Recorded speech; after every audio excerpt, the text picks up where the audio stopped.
Estábamos revisando los abombamientos de tipo simétrico y asimétrico en las partes blandas.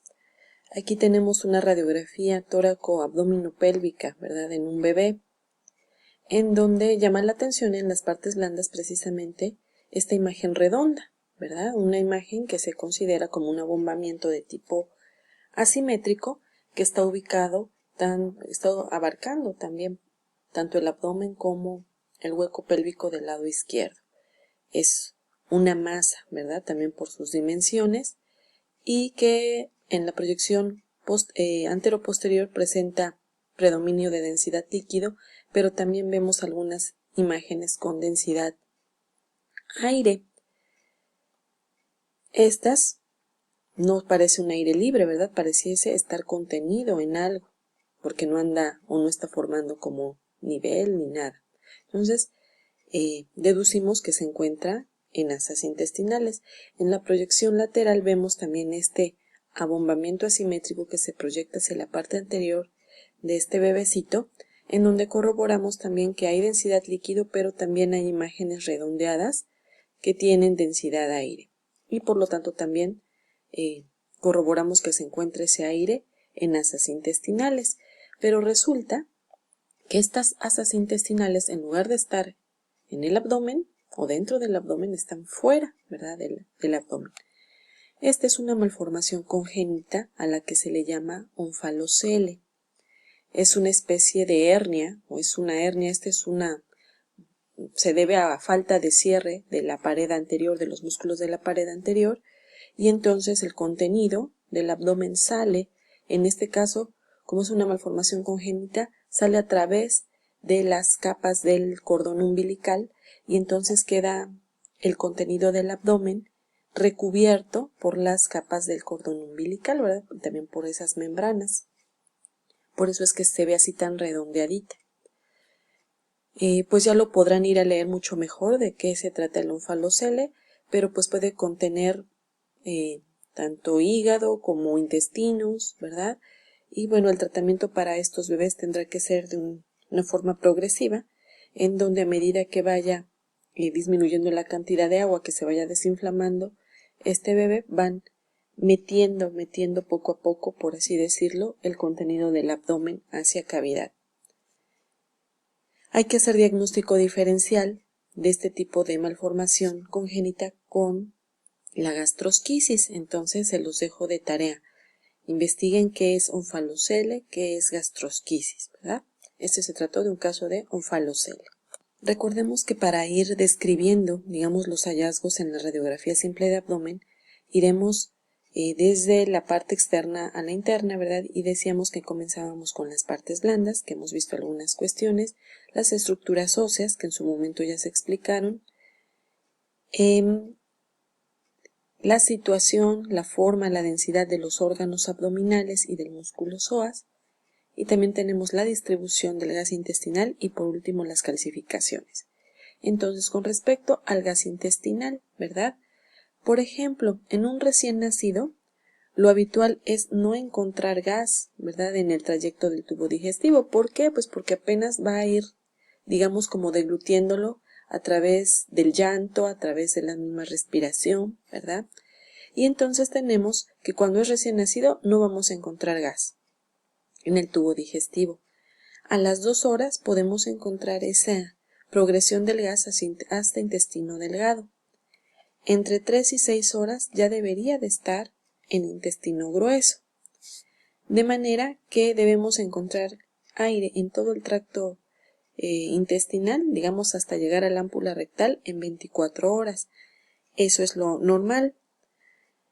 En el adulto solamente podemos encontrar algunos segmentos de aire, ¿verdad?, en el tubo digestivo, y esto es a nivel de estómago y de colon. Eso es lo normal, también verlo en adultos. Esa es la distribución normal en el adulto, en estómago y en segmentos del colon. Aquí tenemos una radiografía lateral, ¿verdad?, que prácticamente es tóraco-abdominopélvica. Es un bebecito, ¿verdad?, que no puede mantenerse en pie, por eso ven esta imagen tan rara, porque lo están sujetando de sus bracitos. Pero resulta que este bebé, ¿verdad?, de 1 año de edad, dice que acude por vómito evacuaciones diarreicas, dolor abdominal, fiebre, con un cuadro de 3 días de evolución, ¿verdad? Hace 24 horas dice que no presenta evacuaciones. Entonces este bebé, pues el diagnóstico en general es una gastroenteritis, ¿verdad? A la exploración física se encuentra irritable, deshidratado, distendido, ¿verdad? Distensión abdominal. En un momento dado, pues la peristalsis estaba aumentada, ¿verdad? A lo mejor después disminuyó y hay resistencia abdominal. Le toman esta radiografía y estamos evaluando el abdomen, ¿verdad? ¿Y qué nos llama la atención? Pues básicamente la gran cantidad de aire que se encuentra, uno, en la cámara gástrica, aquí estamos viendo parte del estómago, ¿verdad? Acuérdense que de que está paradito todo el aire tiende a subir, y vemos que prácticamente todo el abdomen, ¿verdad?, está lleno de aire, pero no es un aire libre, sino que está contenido, ya vimos tanto en el estómago como en asas intestinales, se ven o se dibujan las asas. Hay una distensión importante, pobre bebé, prácticamente es aire, ¿verdad? Bueno, ¿qué le pasó a este chiquito? Después de tener ese cuadro de gastroenteritis tan severo, ¿verdad? Pues muy probablemente se deshidrató. Y esta deshidratación pues causa un desequilibrio hidroelectrolítico que puede ser causa de un hilio paralítico, que es lo que tiene este chiquito, un hilio paralítico. Por eso decía que muy probablemente en un momento dado estaba con el cuadro, cuando presentaba las evacuaciones, el vómito, etcétera, pues muy probablemente estaba la peristalsis aumentada, pero después pues tiende a disminuir con este hilio paralítico. El hilio paralítico se caracteriza porque está distendido o dilatado tanto asas de intestino delgado como del grueso. Vamos a ver algunos ejemplos en cuanto a la distribución del gas intestinal. Decíamos que en el adulto, ¿verdad?, como lo que estamos viendo en estas proyecciones simples de abdomen, la distribución normal del gas es a nivel de la cámara gástrica y en algunos segmentos del colon. Entonces aquí vamos a evaluar la distribución de ese gas, ¿verdad? Recuerden que las radiografías tenemos que ir como encontrando esos signos y reuniéndolos para integrar un diagnóstico. Pero bueno, aquí nos vamos a enfocar básicamente en ver la distribución del gas intestinal y bueno, pues por situación, ¿verdad?, por la forma también, nos podemos dar cuenta que en este segmento pertenece al colon. ¿Por qué lo sé? Pues por el diámetro, porque existe lo que es el patrón austral, ¿verdad? Y lo vemos en algunos segmentos que prácticamente aquí vendría lo que es parte del colon ascendente, el ángulo hepático, aquí del transverso y aquí el ángulo esplénico, ¿verdad? Algunos segmentos del descendente y tenemos aquí gas tanto en el sigmoides como en el ámpula rectal. Probablemente, ¿verdad?, sea alguna asa de intestino delgado. Estamos evaluando solo la distribución en donde se encuentra ese gas habitualmente, ¿verdad? Aquí en esta otra radiografía también vemos la distribución del gas en colon, parte aquí del colon ascendente, del transverso, aquí tiene un ángulo esplénico, se le dice redundante, colon descendente, y ubicamos en algunas partes del sigmoides. Digamos que esto es una distribución anormal. ¿Por qué? Porque lo habitual es verlo solamente en algunos segmentos del colon y aquí prácticamente se está dibujando gran parte, ¿verdad? Habría que ver, pues sobre todo si el paciente a lo mejor tomó algún catártico, ¿verdad? Algo para limpiar el colon o el cuadro clínico que presenta el colon. Pero en sí esta sería, digamos, una distribución anormal del gas en un adulto.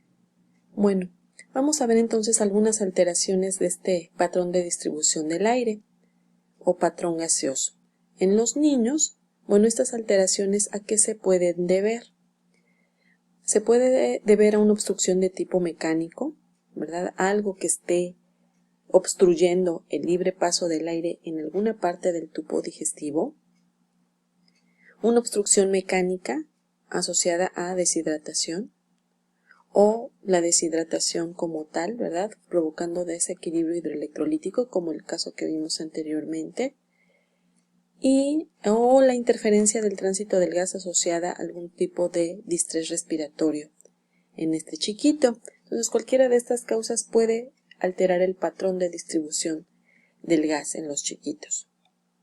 Miren, aquí tenemos la radiografía simple de, bueno, sería no tan solo simple de abdomen, ¿verdad? Aquí, como está tan pequeñito, este es un bebé, ¿verdad? Tenemos una radiografía tóraco-abdominopélvica. Aquí le están, miren, sosteniendo sus piernitas.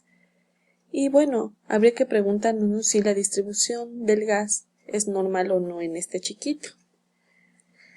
¿Dónde vemos ese gas? Pues lo vemos en la cámara gástrica, lo vemos en algunos segmentos ya de intestino grueso y también en intestino delgado.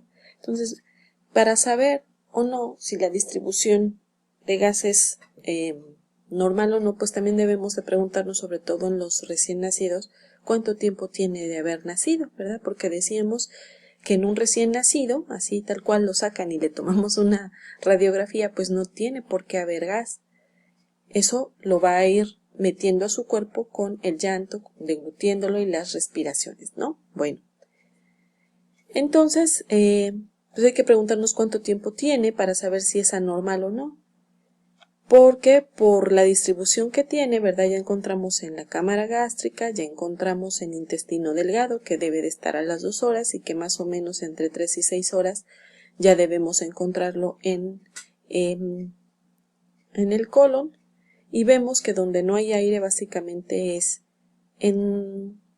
prácticamente a lo mejor en parte del colon descendente, en el sigmoides, y no hay en recto. Pero bueno, pues muy probablemente este chiquito pues tiene poco tiempo de haber nacido, ¿verdad? Más o menos unas 6 horas. Si nos dicen eso, pues la distribución del gas es normal.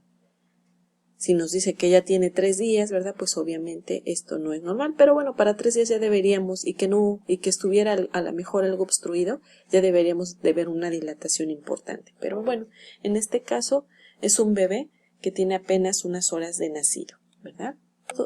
Por lo tanto, entonces, pues la distribución es normal o es esperada para sus horas de nacido. Ejemplos o cuáles serían las causas de alguna alteración en la distribución del patrón gaseoso en los adultos. Pues puede ser desde distensión gaseosa del estómago, ¿verdad? Ver en la radiografía simple de abdomen un estomagote, por así decirlo, y esto puede deberse a una estenosis pilórica avanzada, a una obstrucción pilórica péptica. Entonces, como vemos en los adultos, pues la causa está relacionada también con pues puede ser desde reflujo, ¿verdad? O enfermedad acidopéptica que causa este tipo de alteraciones con el tiempo. Una dilatación gástrica refleja aguda asociada a algún traumatismo o a un dolor importante. Atonía gástrica que puede asociarse a diabetes o posvagotomía, o la distensión gaseosa que se produce en la uremia. Entonces, ¿cómo se vería una distribución anormal de gas en el adulto? ¿Verdad? Específicamente ahorita estábamos poniendo causas de distensión importante del estómago. Entonces, en la radiografía simple de abdomen, ya después de haber evaluado partes blandas, estructuras óseas, el tamaño de los órganos abdominales, nos vamos a la distribución del gas intestinal. ¿Dónde está ubicado este gas intestinal? Bueno, pues me tengo que fijar en la situación donde esté esa distensión de alguna parte del tubo digestivo, pues para saber de qué estructura se trata, su diámetro y su forma, ¿no? Entonces, por situación, pues yo deduzco que esto es el estómago, que está distendido, pero no es lo único distendido, ¿verdad? También lo está, en este caso, el colon.